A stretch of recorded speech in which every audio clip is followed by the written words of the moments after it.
Hello, and welcome to our webinar, Graphix Get Drawn In. I'm Sarah Hunter, editor of Books for Youth and Graphic Novels at Booklist. Before we begin, I'd like to go over some technical details. The audience is in listen-only mode, but we welcome any questions you may have. On the bottom of your screen is a toolbar with a section for Q&A. If you have a question or need technical assistance, simply click Q&A and type your message into the box that appears. We will do our best to respond to all tech-related questions, and we'll pass along all other questions to today's panelists so they can follow up with you after the webinar. Links to today's slides were sent directly to you from Zoom at the start of the webinar, but you can also download them at any time by copying the URLs on this screen into your web browser. Tomorrow, all attendees will receive a follow-up email containing links to today's slide presentation, title list, certificate of completion, and video recording.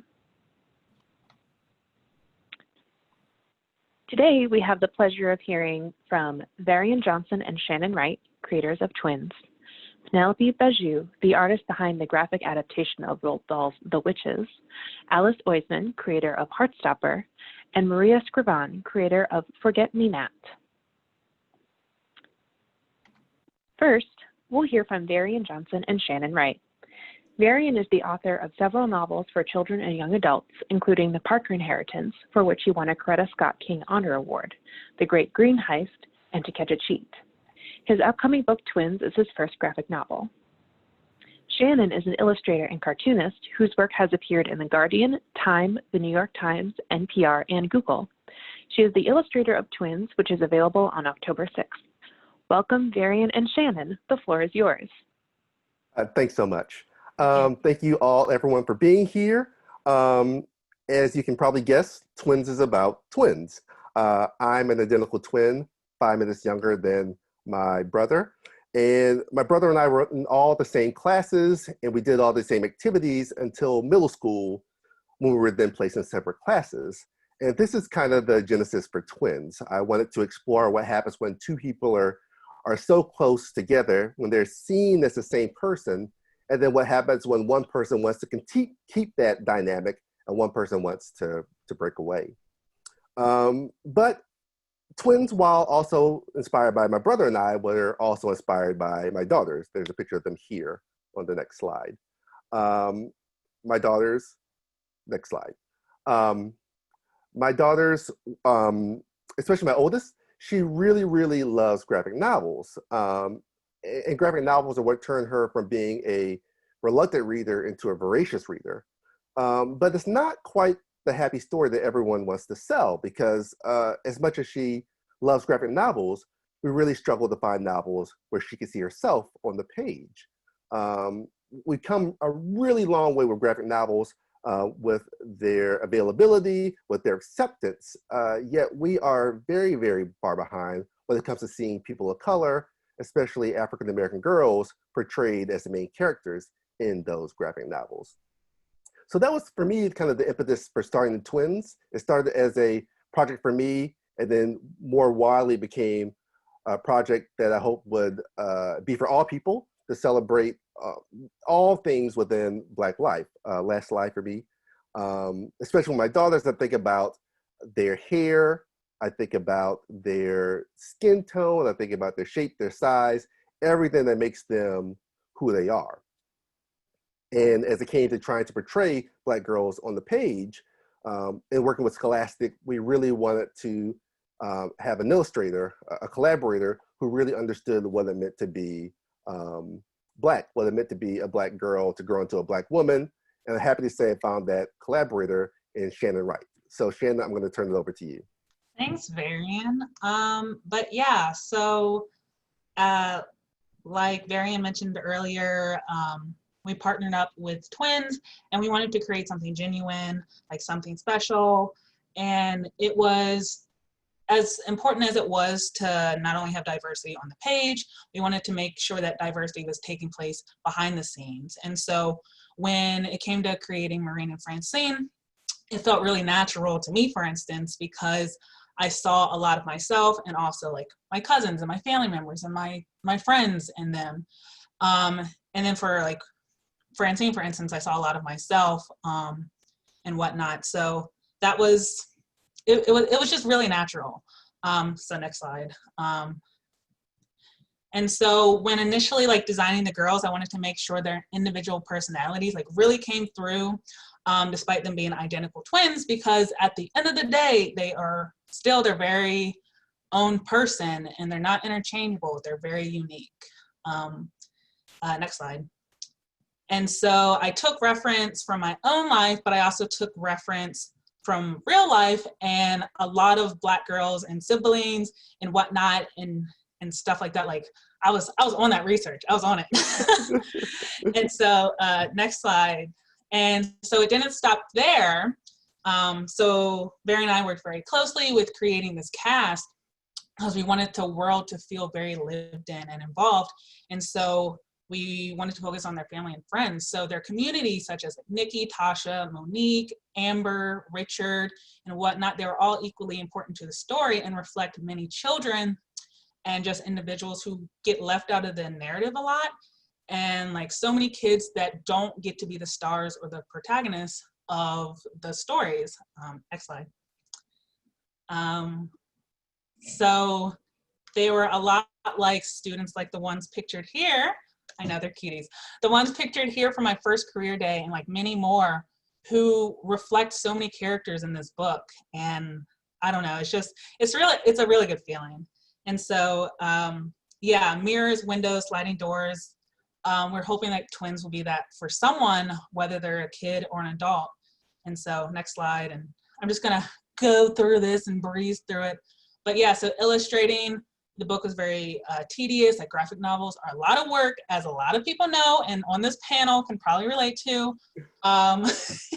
Yeah, so you have like the script and editing and all that. And then as partners, we like trusted each other just to put in the time and research. Next slide. To again make this world feel very much lived in and just like focus on that. Next slide. We can just like go through this one fast. But yeah, so we wanted to capture the first day of school, and we wanted to capture, next slide, being at the mall and being in a crowded lunchroom, which I'm very familiar with still. And then also, for instance, like next slide, maybe a dispute with your best friend. And so Twins ultimately is, I mean, it's a love letter to Black families, much like my own, which is pictured on the next slide, to the communities that raise and shape us. And finally, next slide, but for me, Twins is ultimately, kind of look the same.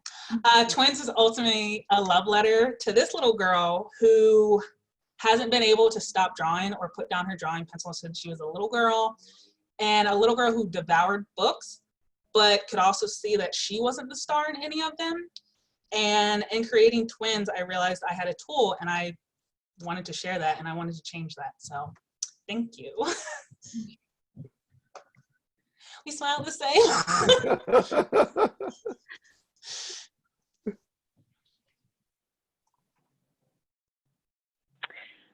Thank you, Varian and Shannon.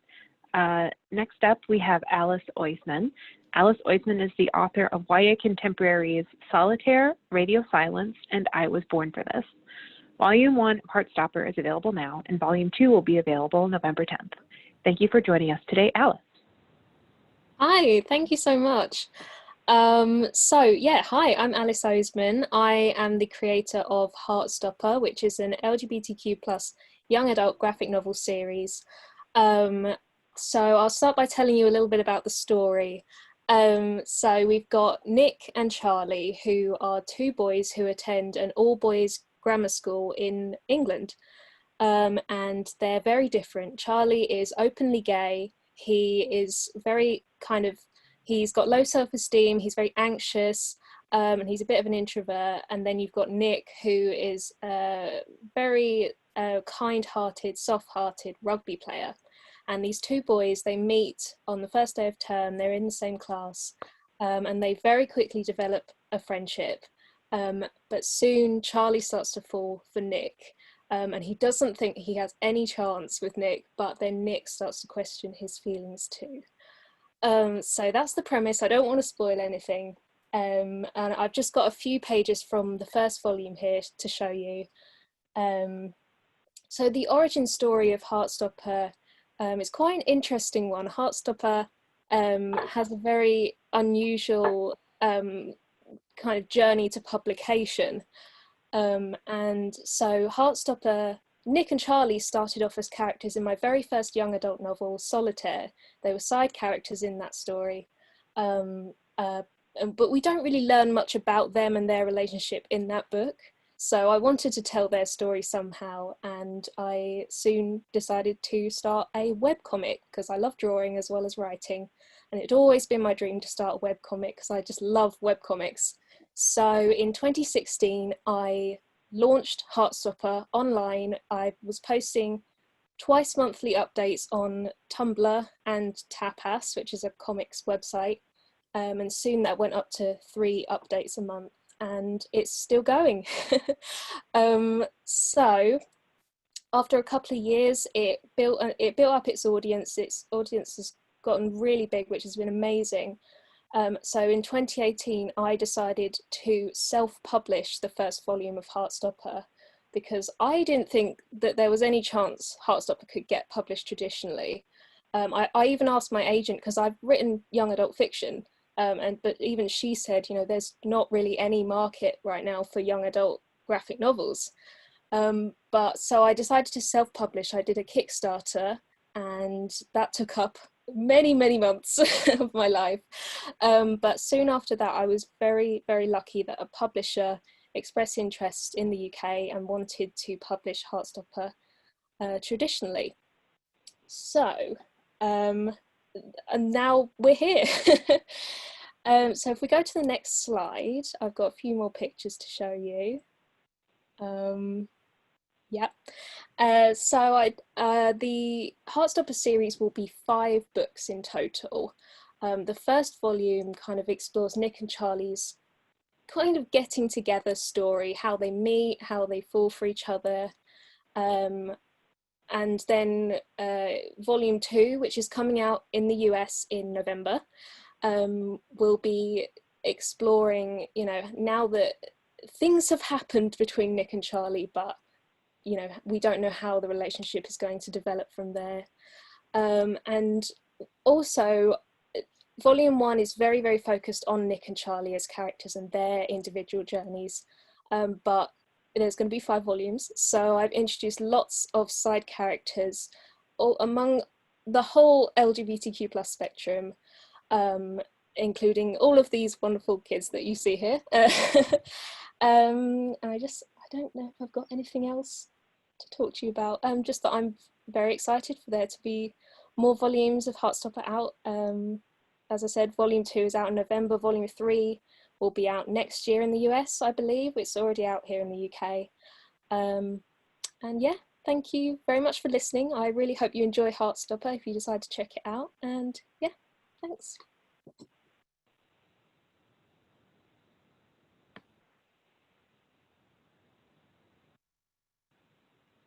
Thanks so much, Alice. And now we'll hear from Maria Scrivan. Maria is an award-winning cartoonist whose comic, Half Full, appears daily in newspapers nationwide. Her first graphic novel, Nat Enough, was a New York Times bestseller, and the follow-up, Forget Me Nat, will be available September 1st. The floor is yours, Maria. Hi, thank you. Thanks, everyone. Okay, I'm going to run through and talk a little bit about Nat Enough. That's, as you just said, out now, and Forget Me Nat, the sequel, which is a continuation of the same year of 6th grade, will be out in September. So one of the first things people always ask cartoonists is, next slide, please. Where do you get your ideas? And Nat Enough is drawn from real experiences and real feelings from my childhood, embellished with humor. Next slide. So Natalie loves to write and draw, as I did, but has one big problem. Next slide. She doesn't think she's enough.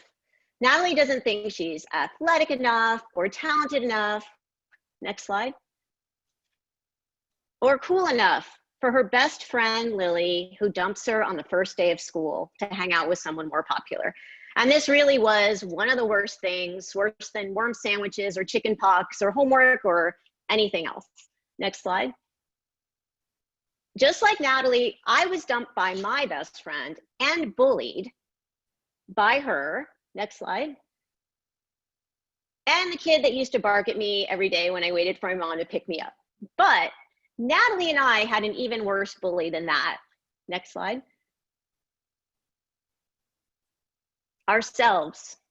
One of my biggest bullies was myself in the form of self-criticism and self-doubt. And throughout the story, Natalie's inner critic kind of shows up and reflects her own feelings of self-doubt right back to her. Next slide. I got the inspiration for Natalie's pets, Cat and Treat, which appear throughout the story, sort of echoing what's going on in the story and at the beginning of the chapter openers from my own pets. The dog Treat is based on my current dog, Toby, who will not come if I call his name, but he'll come running if I yell Treat, and that's where that name came from. And one of my cats who doesn't come if I call her anything, so the character's name is Cat. Next slide. And my childhood dog makes a cameo on the cover of Dog's Life magazine. Next slide. So many scenes and moments came from real experiences from my childhood. And some things you can't make up, like this bird costume, next slide, which I actually wore to the school play. And I was also plucked, next slide, just like Natalie. Next slide. Unlike Natalie, I didn't use permanent paint on my face that didn't come off. Next slide. Only to wake up and find out that it was school picture day. Next slide. Even Natalie's Sea of Participation Awards were inspired by my own collection. Natalie's awards include Everybody Wins, Thanks for Trying, Congratulations, You're Breathing. Next slide. I had a bunch of them too, but back then they called them honorable mentions. Next slide. Another question cartoonists often get asked is, what kind of pen do you use? Next slide. So here are some of the tools I used to draw Nat Enough. I drew it by hand with a fountain pen and watercolor, and I did my editing on the computer. And I wrote the whole thing in pencil first and did all the writing. And I tend to write and draw together. I've always been a visual thinker, so I can't really separate the two. I started out with an outline of sort of a basic idea of what would be happening, but I never know exactly what's going to happen, which I love in the writing process. It feels very much like watching a photograph develop. Next slide. So like I said, I sort of start with that general outline and watch it evolve. And here's an example of my really rough roughs. And then next slide. And then ink, and next slide. And then to watercolor. And next slide. And although Natalie was based on my childhood self, she and the other characters took on a life of their own and ended up being some of my greatest teachers. And I learned so much from them. So Natalie and I now share the same mantra, be more of who you are. Next slide. And the sequel, as we said before, Forget Me Nat, will be out this fall, September 1st. And next slide. Again, also based on real experiences, I find a lot of humor at the intersection of fact and fiction. And Forget Me Nat is about crushes. Next slide. And being crushed. Next slide. And that the most important relationship we have is with ourselves. Next slide. It's also filled with humor. Next slide. And braces, which was a huge part of my life for about 5 years of childhood. Next slide. And has Cat and Treat back for more fun at the beginning of every chapter. Next slide. And I hope kids primarily laugh from Forget Me Nat and Nat Enough, and also be inspired to realize that they are already more than enough. Thank you.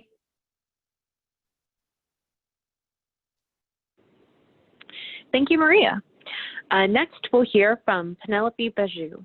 Pénélope is the best-selling author of several graphic novels, including the Harvey Award winner California Dreamin' and Eisner Award winner Brazen, Rebel Ladies Who Rocked the World. Her forthcoming book is the graphic novel adaptation of Roald Dahl's The Witches. It will be available September 1st. Take it away, Pénélope. Hi, do you hear me? Yeah, okay. Hi, I was listening to all about these books and I just want to buy them all.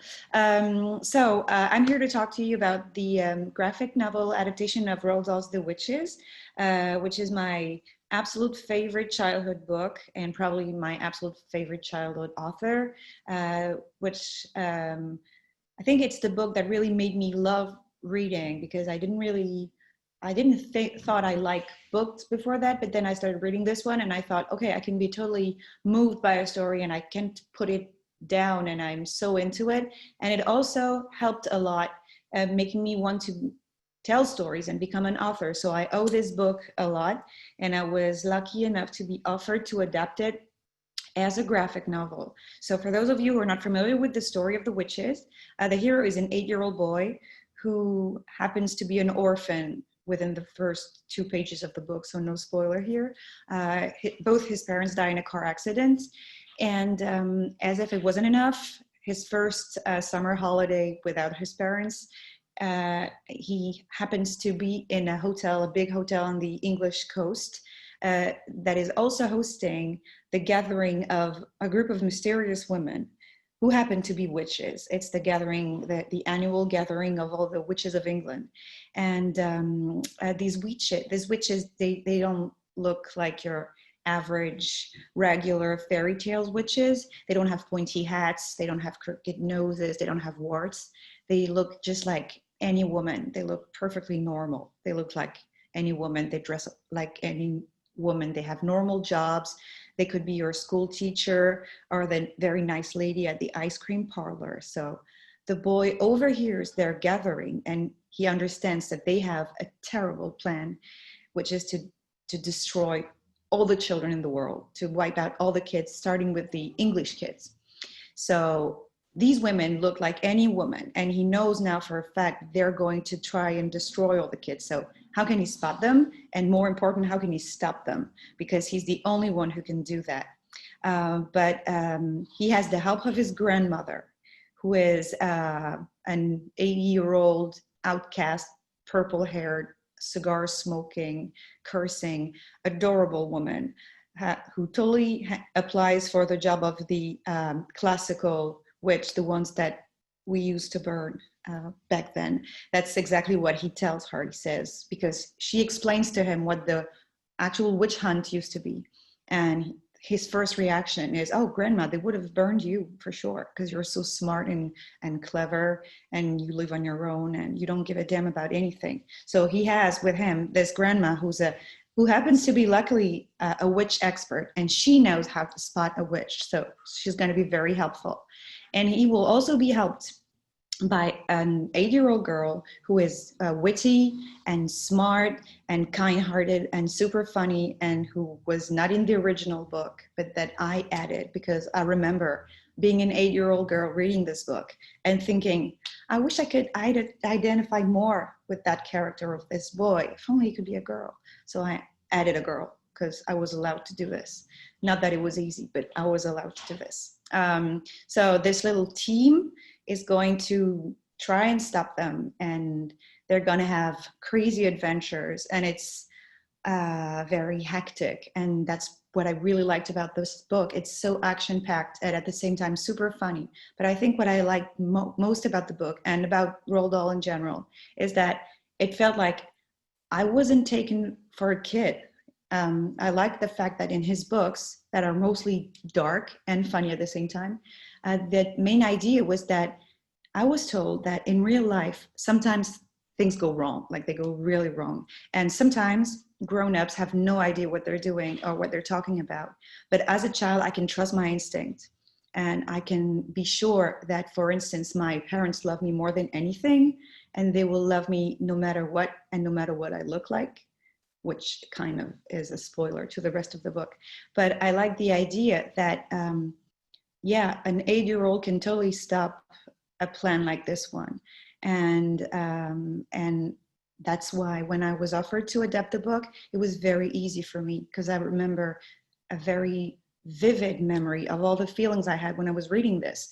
And what I changed is that I made it happen today, because well, the book came out the year I was born, so I can tell that kids have changed a bit since then, obviously.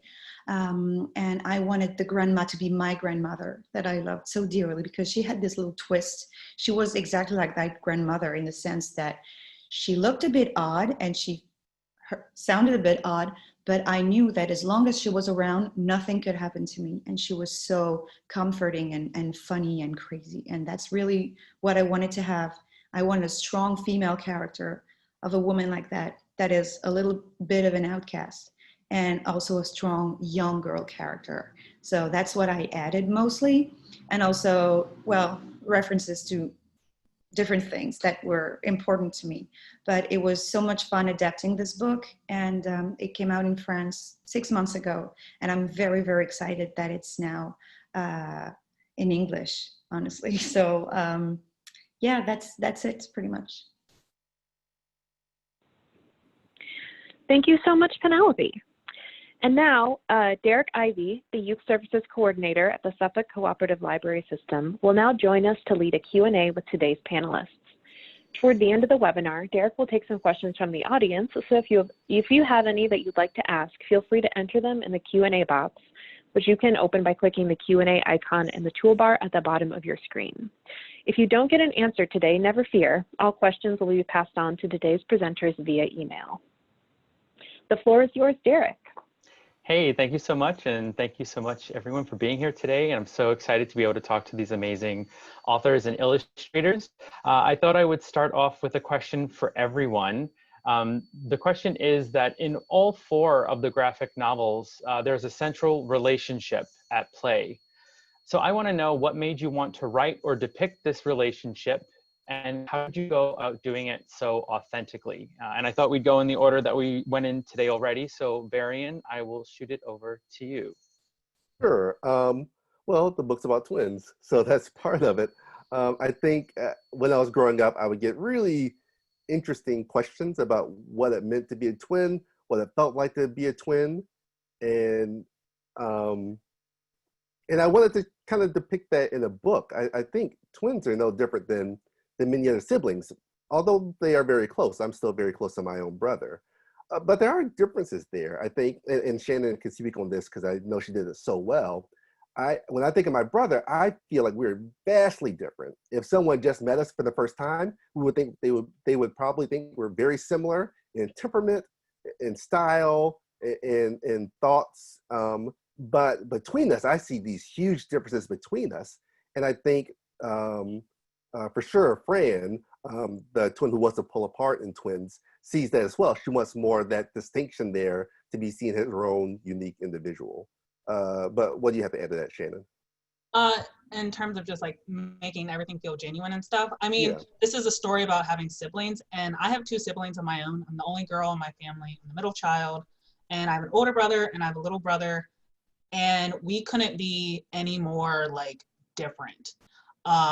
And I noticed in this book, it felt, and I mentioned in just like creating the book and designing the book, but getting their actions and just like illustrating what siblings act like, and the way you wrote the siblings and the way I drew them, and just like our collaboration, it felt effortless because I remember just the drama, having a sibling, trying to share, doing this, even just like the drama with family and friends and stuff.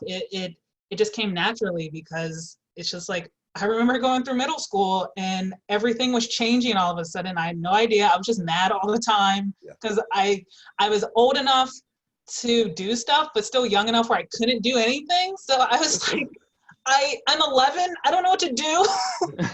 So this book felt just very familiar, and just it felt very easy to make because I remember those frustrations. So. Yeah, I think frustrations are real in middle school when you're a tween. So much, like you said, is changing. And, you know, even a little bit as a teen librarian, we're always like, there are hormones happening and things are going crazy. So I really appreciated the depiction of all those relationships. Thanks. Let's move on to Alice. Let's talk about the relationship in Heartstopper. Yeah, so Nick and Charlie, like I said, they started off as characters in my first young adult fiction novel, Solitaire, and in that book they're already in a relationship, and although we don't learn a lot about them, we know that they're this very strong, long-term, you know, powerful couple almost. They really support each other and love each other a lot. So when I came to write Heartstopper, I wanted to show how they got to that point, and why their relationship works so well and why they're so good together. So a lot of volume 1 is about Nick and Charlie not even being, just forming this strong relationship where they can see each other and they love hanging out with each other. It's very much them becoming friends first before there's any romance at all. That kind of carries on throughout the whole series. Like, there is romance, obviously Heartstopper is a romance, but it's also just about a relationship in which the two people really are supporting each other all the time and talking to each other when things go wrong. Like, what I really want to avoid in Heartstopper is there being lots of awkward miscommunication and misunderstandings, which you often see in romances. Instead, Nick and Charlie are, you know, very open with each other, and when issues do arise, they always talk about them and talk things through, and that's why they're so good together. And I really appreciated the use of sort of technology and their cell phones and messaging in this. I felt like it was really current, so that's awesome. Let's move on to Maria. Let's talk a little bit about the relationship in Nat Enough. For me, that was Natalie and Lily, but maybe you have a different thought on the relationship there. No, absolutely. I think the cornerstone of Nat Enough is really starts out, I mean, and the story starts this way with getting dumped by her best friend. She and Lily were best friends from 2nd grade all the way up to middle school. And then you get to middle school and a lot of things change and people are sort of figuring out who they are. So to have that happen so abruptly, especially at the beginning of the year, is really jarring. And this same theme kind of carries over as Natalie has a crush in Forget Me Nat. And that theme is sort of this idea that our value has nothing to do with the opinions of others. And that might be hard to realize in the moment, especially when you've created this life with a close friend and are surprised to see things change. But I think also the supporting characters, Zoe and Flo, kind of teach her what a real friend is and even how to be a better friend herself. So there's a lot of dynamic shifting there, and the idea also that you sort of, the people that need to show up in your life will show up, and you should be surrounding yourself with people who make you feel good, not people who make you feel bad. That is a fantastic life lesson right there. I love that. Yeah, still current. Still current. And I also have to say that there's a character named Derek. Yes. I was able to read Nat Enough, and so it was nice to see a character named Derek. He was good, but now I'm getting nervous and Forget Me Nat. I saw those broken hearts in the pages you showed before, so it's making me nervous. Don't worry. Okay, good. It's all a happy ending. I can say that much of a spoiler. Whew, thank you. So Penelope, can you talk about the central relationship in The Witches? Oh yeah, it has to be the boy and his grandmother, of course. And as Shannon said, it's really easy actually to summon memories, vivid memories of your childhood, because more than memories really and facts, what you remember is how you felt. And what you really want to do when you write an 8-year-old character is just being 8 again and remember what it felt like. And to me, the book, the actual book, The Witches, really is a time capsule, because I remember reading it. I remember being terrified, especially during one certain scene that probably the people who have read the book also remember, which is terrifying. And I froze and I had to sleep with the lights on for 2 weeks after that. So I remember that scene really well. And it really helps me remembering what it was like being 8. And I remember what bored me, what made me laugh. And I had forgotten all these things these last 30-ish years. But it was super easy to reopen that box and being 8 again. But at the same time, I am the grandmother now, really, because now when I'm reading this, I'm thinking, oh my God, this is so dangerous. How can she let an 8-year-old do this? And I feel like the grandma, and I feel I have to take care for this 8-year-old boy. And also I have one of my kids is actually that age, and she really largely inspired me for the addition of the girl character. And now I can't read this without being the parent and thinking, no, I'm never letting them do this. No, it's not happening.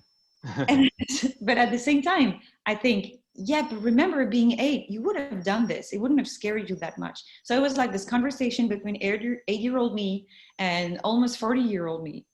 And we had like this sort of battle between the two of us.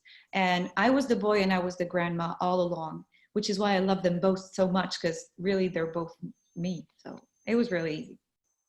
I feel like 8-year-old you was having to calm now you down a lot during some of these intense scenes in the book. I'm glad you worked together, the two of you. You did a fantastic job with the depiction of the witches. So I wanted to move on to some more individual questions.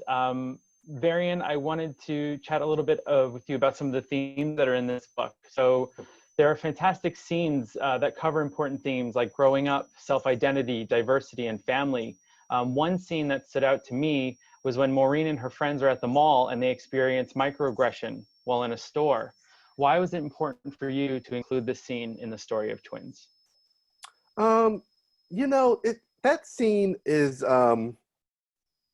it's an interesting scene. It's one that I think is really important, although it's not the most important scene in the book, but it really resonates with a lot of folks. And particularly now with everything happening in our country, in the world. Here's the thing.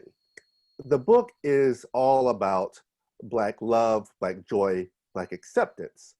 But as a people, systemic racism has caused pain as well too, and that has shaped us too. We can't ignore the effect of racism, of the way our country was built on us as a people and as individuals.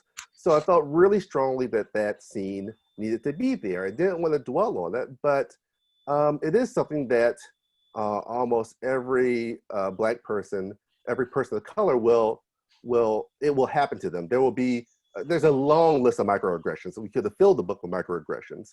And so while encompassing their life and showcasing all of the positive, I couldn't ignore at least some painful things as well too. Not that the girls necessarily dwell on it, but it does, these microaggressions, for better or worse, do have an effect on us, and they can shape us as we grow from teens to adults. But I don't know, Shannon, what are your thoughts on that? I know we went back and forth on that scene. Yeah, I mean, I'm in the same boat. I talked about this before on like another panel where that scene and the age, the girls are around 11, and I think so many like Black kids specifically can remember their first time being like discriminated against in a store, and it sticks with you, and it becomes very apparent that, oh, my skin color is very noticeable. So when that scene originally happened, I felt a certain way. I was just like, oh no, the story, it's gonna go down a dark path. But I was just like, no, this is exactly what I experienced when I was like late elementary school, early middle school. And I remember that shell shock, and I was like, oh, you like become very aware of who you are. Mm-hmm. So I thought it was very smart of Varian to include that, because we have so many great things happening, but we're multi-dimensional, well, we're like multi-dimensional and stuff, and so many things make up who we become as people. So I'm glad we kept it. And you know, Shannon, that scene too, we went back and forth a lot talking about the collaboration. Mm-hmm. You know, you had some really great points, and I really had to trust you to tone it back. I know in the first few drafts of that scene, I was really overriding the scene. Yeah, you're overriding the scene. Yeah. You guys have a great working relationship. I like that. We've been working on this book for a while. Yeah. And I really had to be, okay, I've got to take a step back. I've got to trust that you trust your reader. Across what I'm feeling in the panels. And of course, you did that. Mm-hmm. Yeah, we're a good team. Yes. For sure. Thanks. And I really just think that, you know, it's one of these things that it's like, oh, you would think, oh, that only happens to adults, but that's not true. It happens, like you said, when you're 11, when you're young, and it's something that sticks with you forever. So thank you so much for that in the book. I also just have to say, Shannon, Temporarily 22 is my new favorite store in the mall. I really loved the names that were up. So it was fantastic. Yes. I love me some puns. Love it. Fantastic. You're not forever 21. You're temporarily 22. It's just the way. Yeah. So I'm going to ask Alice the next question. So you had mentioned this, that Heartstopper started as a web comic, but now it's a published book. What was that jump for you from going from doing something as a web comic to now putting it into 5 different volumes? I think at first it wasn't really a big change. When I got the deal for the books, well, when I self-published really, you know, I was still working on volume 2, volume 3. So it was a lot of work. Like doing self-publishing was a lot of work, and it took, you know, at least half a year of my life. But like it wasn't really, I edited some of the pages and did a little bit of bonus content, but apart from that it really was just using stuff that I'd already done basically. But as I'm progressing, it is getting, you know, I have to be very aware of how many pages the book can have, and like when I started the webcomic, I didn't have to think about things like that, you know, that the book really can't be more than 350 pages. So I have to plan the story in very specific kind of arcs to match the volumes now, which, you know, I think in some ways has been a good thing, because it makes me take another look at the story and say, okay, this is the story that matters and this is what needs to be in the story, and not branch off too much, because honestly I could just draw and write Heartstopper forever. But as you having, should, as you should, well, you should yeah, continue. you know. But like having the 5 volumes maximum is, you know, I think it makes me a better writer. It makes me pace the story better. Fantastic, thanks. Maria, the next question is for you. I love Natalie as a character, and I feel like she's dealt with a lot in Nat Enough in the first book. And one of the best things that I took away from it was one of self-acceptance. What made you want to focus on this theme for the middle grade audience? Well, like I said earlier about our biggest bullies of being ourselves, I think that's a big thing. I mean, it's hard enough taking in this external stimulus, but then when you have your own negative self-talk, that doesn't help either. And there's also this exploring the idea of comparing. And Natalie does a lot of comparing. She wishes she was athletic like this person or cool like that person. And I think sometimes kids and adults can spend so much time trying to fit in that they forget that what makes us unique is what makes us amazing. And really kind of this thought of being more of who we are and we all have, it's the best feature ever, that we all have our own unique talents. We all have specific things we're good at, our likes, our dislikes. And I think the idea of just really focusing on those things and being the best people we can being the best you that we can be. I love that. Don't let the lily of your life dictate who you are. You be who you are. It's fantastic. And I've had a lot of people tell me I had a lily too. So who is your Lily? Where are they now? Yeah, no, exactly. Right? Don't find their Facebook page. Leave Lily where she is now. She left your life for a reason. Penelope, so you mentioned that Roald Dahl was one of your favorite authors. What was it like taking these words and bringing them to life in graphic novel format? And even further, what was that process like of reading the book and then figuring out what scenes you would depict? Well, the journey of the book is that it was an idea of the Dahl estate to adapt it as a graphic novel, because they had never did before. They had movies and anything, but they never had the idea of making a graphic novel. So they turned to my publisher, my French publisher, to ask them if they had someone in mind who could do this. And I was their first choice. That's what I love to believe. And so they said, and you can choose whichever book you want. And to me, it was obvious that it would have to be The Witches, because it was made to be a graphic novel. Really, I can't tell much because I don't want to spoil everything, but there's so much that really looks great. And I had it very clearly in mind, like this scene is going to be awesome. I was so impatient to draw some of these scenes.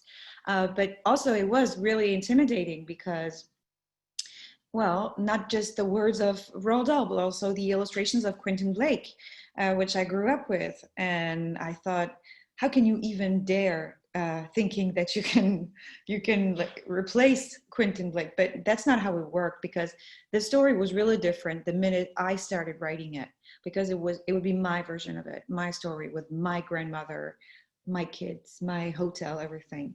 So it just vanished. All the visual references I had vanished the minute I started writing it. And as for the words of Dahl, it was actually a great backbone to work with, because I could write a story and I knew for sure that I didn't have to question the initial material. To make it clearer, there are many steps along the path of writing a graphic novel where you think your idea is crap and you think, why am I writing this? Who's going to read this? And you just want to throw everything away. And it was so reassuring to know that, no, it's fine. You're adapting Roald Dahl. Everything is going to be fine. So it was really comforting to know that I didn't have to question the story to begin with. And that no matter how I moved the pieces, I more or less always came back to his idea of it. And also I was working very closely with Luke Kelly, who is his grandson, who's about my age. And I sent him ideas. I said, can I do this? And he said, I'm not sure. And I said, come on, please, can I do this? And he was very open-minded to all of this. And he was very helpful. And also he helped me a lot understanding the tricks. Like I said, oh, I love this scene. It's so funny. And he said, you realize why it's funny, right? And he explained me all the tricks. It was great. It was, even if I didn't make a book out of it, it was great. So that's really great that you had such wonderful guidance from him. And I have to say that your grandmother was fantastic. I loved any leopard print pants she wore, her hair, her attitude. She was a really fantastic character. So thank you for that. Thank you. Yeah, sure. So I figure maybe it's time to go over to our Q&A from our audience members. So our first question was for Shannon. Which software did you use to create your drawings? This came up when you were showing those gorgeous panels of all your character development and everything. Oh, thank you. So with the inks and colors and flats and stuff, I was working in Photoshop, but my sketches, I did all of that by hand because I just have to. I just can't not work on paper first. But yeah, I used Photoshop to do my drawings and stuff, and I have a Cintiq and my drawing setup. Yeah, that's what I did. Great. Do any of our other artists want to weigh in on what they used? Maria, Penelope, Alice? Yeah, I used an iPad for the first time because I wrote this book while promoting my previous book, Brazen. So I was literally living on an airplane and I didn't have a choice. So I did it on iPad, and I am never going back to anything else. And I'm not paid to say that, but really. No, the iPad has changed my life. Yeah. Yeah, me too. All right, so iPads for the win on this one. Thanks. Penelope, our next question is for you. Do you have any plans to make more Dahl books into graphic novels? Oh, no, not at all. First, because I don't like to do twice the same thing. So, and no, really, this one was the best to adapt. No need to adapt any other books. One and done. Yeah. Great. So let's see, this is for everyone. How long have you authors/illustrators been writing/drawing? Too long. Too long. It's too long already. Shannon's had enough. Too long.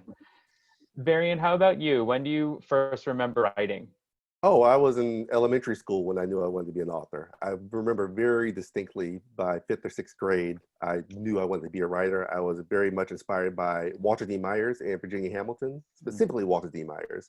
And I knew this was kind of what I wanted to do. Now, it took a long time to get there, but my first book came out 15 years ago. So, you know, I've been kind of slowly trucking at it. And doing quite the good job as well. Fantastic.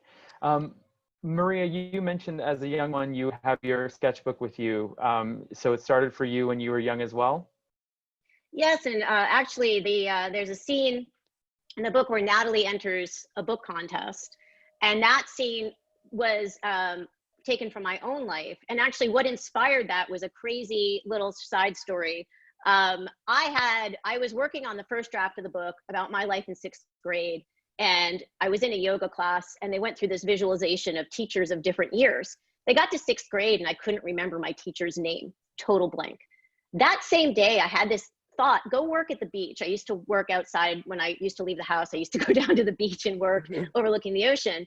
And there was my 6th grade teacher, which, yeah, that was the look I had on my face. I hadn't seen her since 6th grade. We lived in adjacent towns, but why didn't we run into a grocery store or, you know, into each other, whatever, anywhere. So anyway, seeing her reminded me that I had entered a book contest, and that ended up becoming an integral part of the book. So all through school, if there was a chance that someone said, oh, do a creative essay, there was 100% chance I was drawing a comic. And I had done a mock Cliff Notes in AP English in high school of all the books that we read that year. And I did sort of like Mad Magazine type satire of everything. So it's something I've been doing my entire life. That's incredible. That is so, so cool.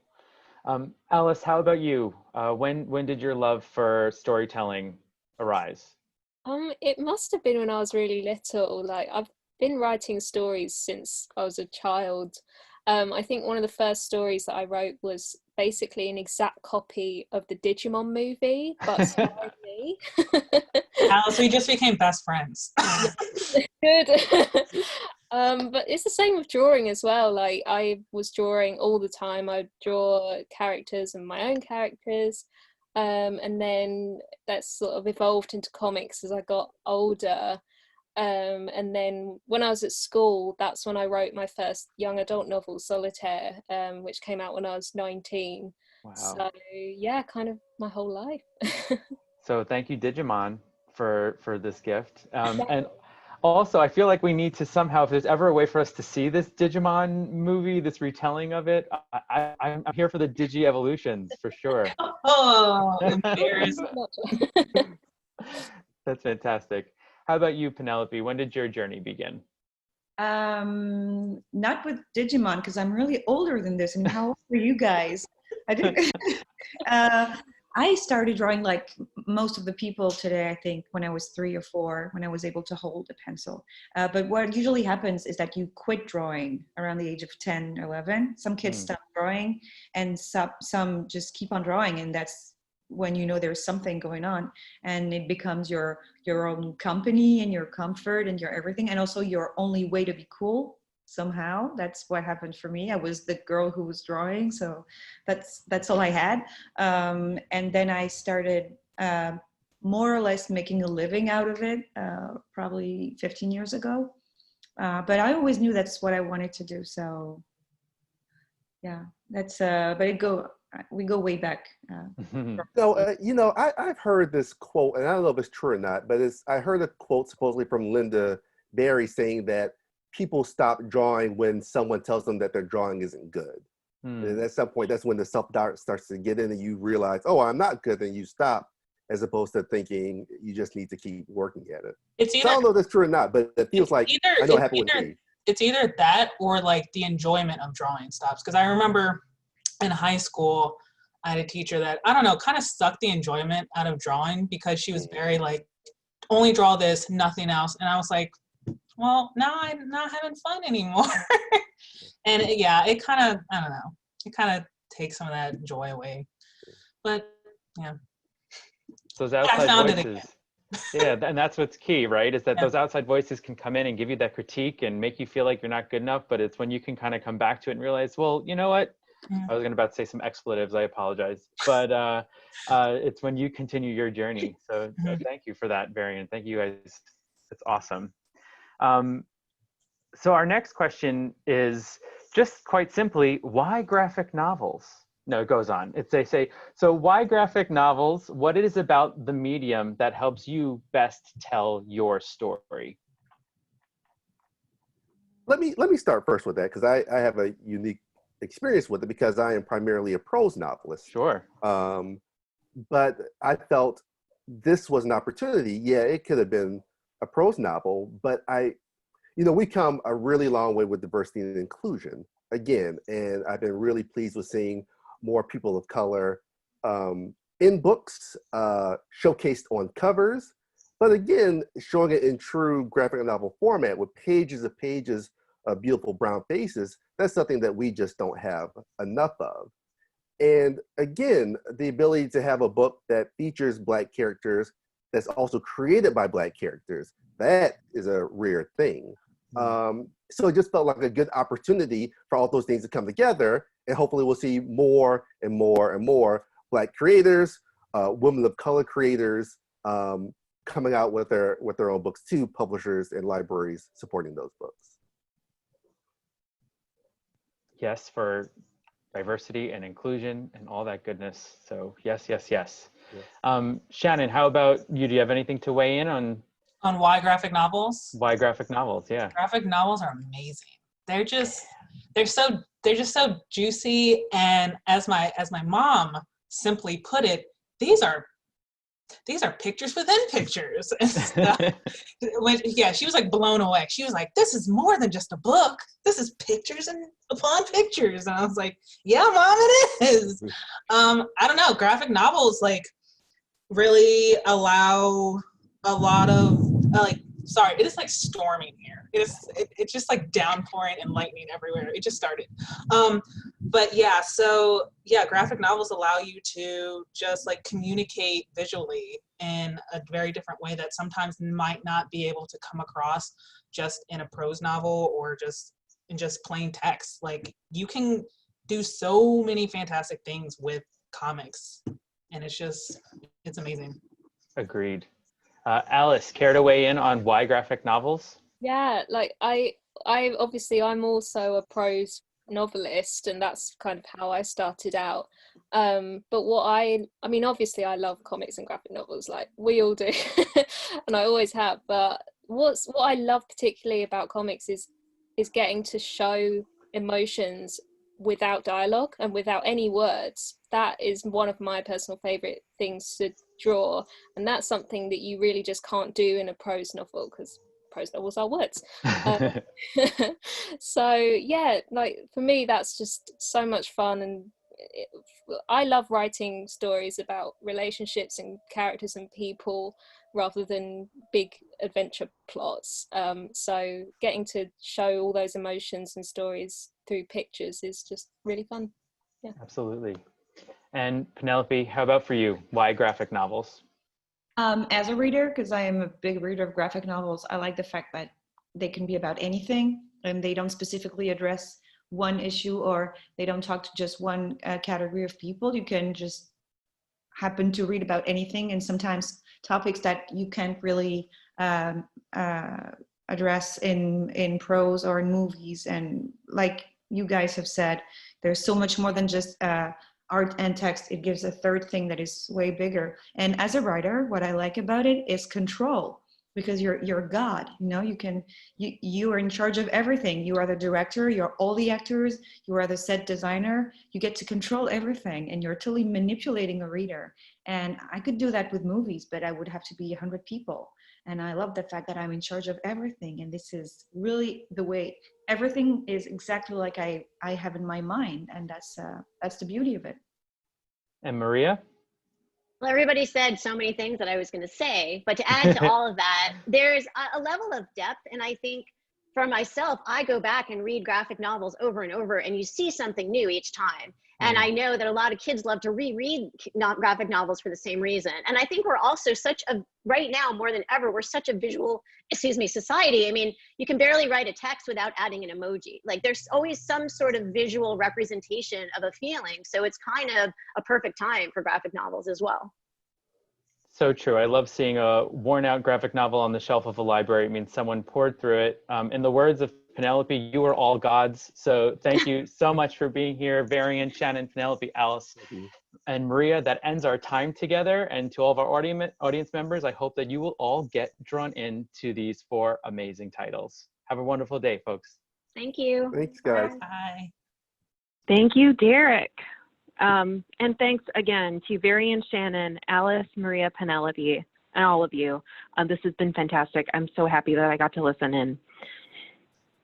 So tomorrow, all attendees will receive an email containing links to today's slide presentation, title list, certificate of completion, and video recording.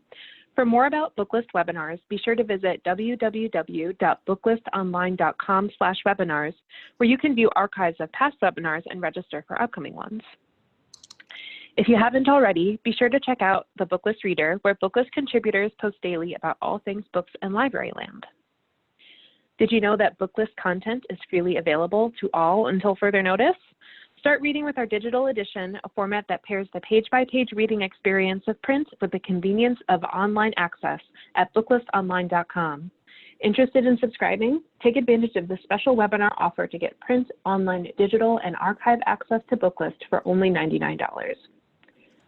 Thank you again for joining us for today's really, really wonderful webinar. And one more thank you to our sponsor, Scholastic Graphix.